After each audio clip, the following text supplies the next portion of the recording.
पैदा होने से पहले आया था बोलता था, लेकिन पैदा होने के बाद कभी नहीं देखा, हम अपने आंखें से कभी नहीं देखा। There is also reports of loss of life as of now.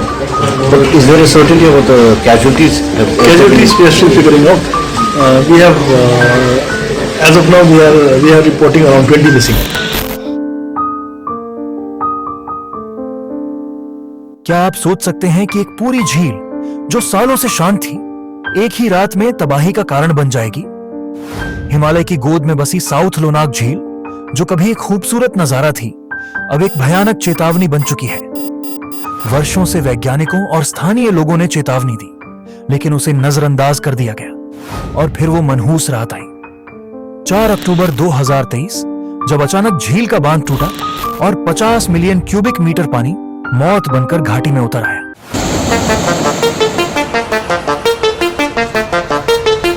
The fury of the flash floods in Sikkim, parts of the National Highway 10 that connects the hill state to the rest of the country.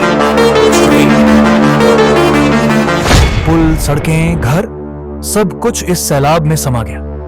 यह सिर्फ एक प्राकृतिक आपदा नहीं थी, बल्कि एक लापरवाही से हुआ महाविनाश था। क्या यह रोका जा सकता था? क्या ऐसी और झीलें भी खतरे में हैं? आज हम इसी की पूरी कहानी जानेंगे।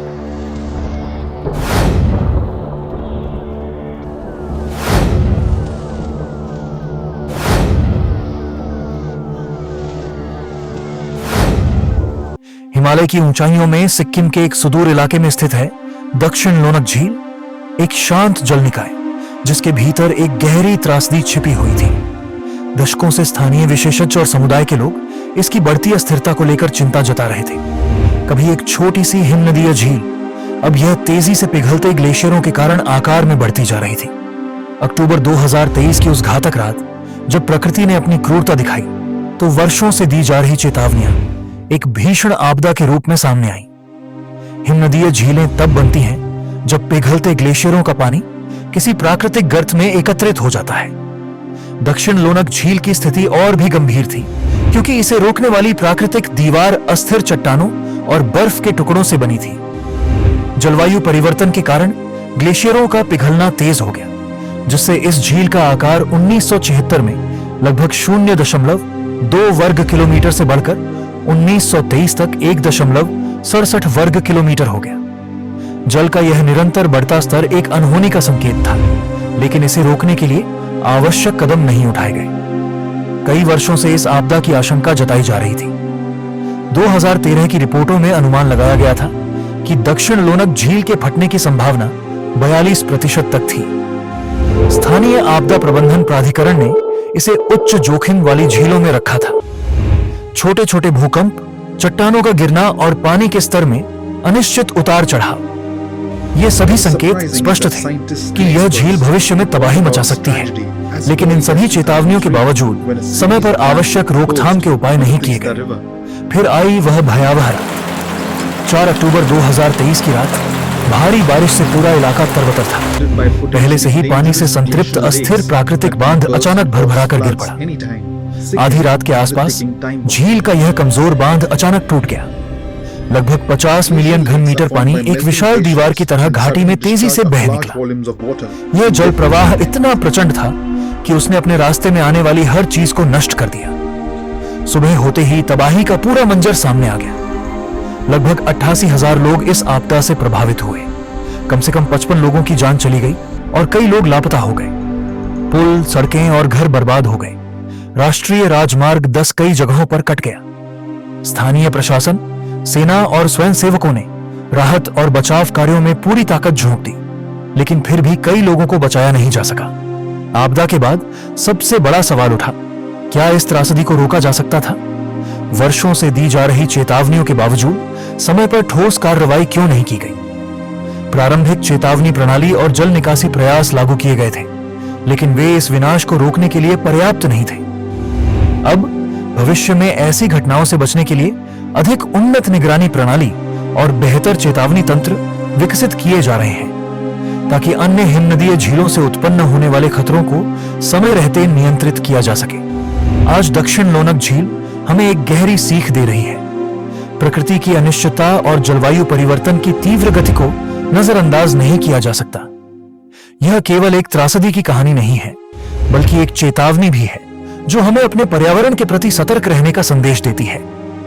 हमें बेहतर निगरानी प्रणाली, प्रभावी आपदा प्रबंधन और सामूहिक प्रयासों के माध्यम से ऐसी आपदाओं को रोकने के लिए तैयार रहना होगा। तो क्या हमने कुछ सीखा? साउथ लोनाक झील हमें एक कड़वी हकीकत दिखा चुकी है। प्रकृति हमें बार बार संकेत देती है, लेकिन अगर हम उसे नजरअंदाज करते रहेंगे तो विनाश तय है। जलवायु परिवर्तन रफ्तार पकड़ चुका है, ग्लेशियर पिघल रहे हैं और ऐसी कई झीलें मौत का कुआं बनती जा रही हैं। सवाल यह है, क्या हम अगली आपदा का इंतजार करेंगे या अब जागेंगे? अगर आज भी हम नहीं बदले तो यह सिर्फ एक ट्रेलर था, असली तबाही अभी बाकी है। अगर आपको यह जानकारी महत्वपूर्ण लगी तो वीडियो को लाइक, शेयर और चैनल को सब्सक्राइब करना न भूलें, ताकि ऐसी और जरूरी कहानियां आप तक पहुंचती रहें। क्या आपको लगता है कि इस त्रासदी को रोका जा सकता था? अपने विचार कमेंट में जरूर बताएं। Thank you. पैदा होने से पहले आया था बोलता था, लेकिन पैदा होने के बाद कभी नहीं देखा, हम अपने आंखें से कभी नहीं देखा है। इतना पानी कहाँ तक पहुँचे थे कल? कल ये रोड क्रॉस करके वो घर के ऊपर छत दिखाई दे रहा था, कल छत ही दिखाई दे रहा था। सब उधर वो जो पानी का दाग है वहाँ तक पानी था। अच्छा, और ये आप बोल रहे थे ब्रिज के ऊपर के आसपास तक वो ब्रिज के पिलर तो पूरा वो जो ट्रैक स्क्वायर है ना, उसके थोड़ा नीचे वो दाग है, वहाँ तक पहुँच गया था। अच्छा, और ये आगे जो रोड है, ये मेन रोड है ना, हाईवे है, तो ये आगे है क्या? रोड तो दिखाई नहीं दे रहे। ये आगे, यहाँ आगे गैरेज था, ये ब्रिज के नीचे वो गैरेज का सब सामान, गैरेज वैरेज सब बह गया। और गाड़ी, टाटा गाड़ी, वो एक तो वो कंपनी का हाइड्रा वा क्या वो बड़ा वो मशीन था, वो भी ले गया, सब बह गया पानी से देखते देखते चला गया। आपके सामने हुआ? अब मेरे सामने हुआ। हम उधर काम करते हैं NHPC में। अच्छा, और हम उस पार से देखा तो एक एक गाड़ी ले जा रहा था। अच्छा, तो एक आदमी, एक भाई है जो गाड़ी का हैंडी भाई है, वो गाड़ी में सोया हुआ था। वो थोड़ा गाड़ी जब बह रहा था तब वो जाग के उठ के भाग गया। अच्छा, मतलब लोग कैसे भी अपने जान बचाकर भागे। सब लोग अपने जान ही बचा पाए और कुछ नहीं बचा पाए। ठीक है, आपका नाम फिर से बताइए। रमेश छेत्री। रमेश छेत्री, आप 71 साल से यहाँ पे आपका जन्म हुआ, आप 71 साल से यहीं पे रह रहे हैं? जी सर। और इतना पानी आपने कभी नहीं नहीं देखा। पानी बढ़ रहा है ना? पानी बढ़ रहा है।